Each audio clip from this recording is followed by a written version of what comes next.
Maintenant, on va avoir une boucle propre aux objets, c'est la boucle for in. Donc on ouvre notre fichier, on ouvre également notre terminal.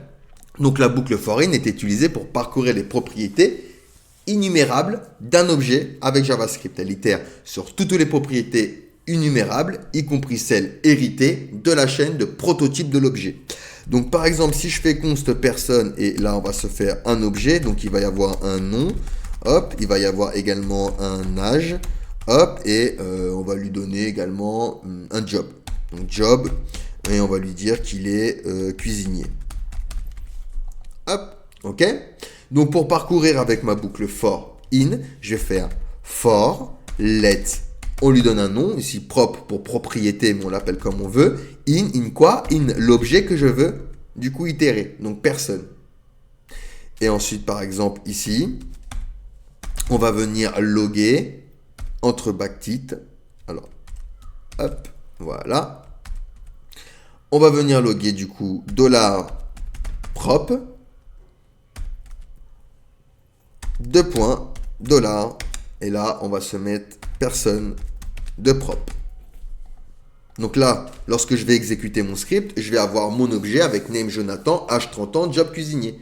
Dans cet exemple, on a un objet avec des propriétés, d'accord? Donc, nom, âge, job.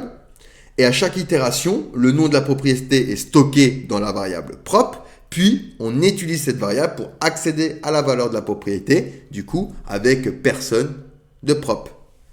Cela nous permet d'afficher le nom de la propriété suivi de sa valeur.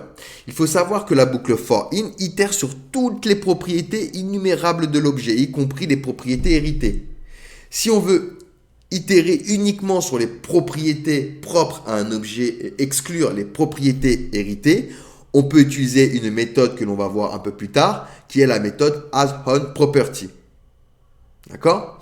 Donc très rapidement, je vous le montre, mais on verra cette propriété plus tard. Ici, je fais let prop in personne, donc comme tout à l'heure. Ensuite, je vais faire un if si person.hasOnProperty de prop.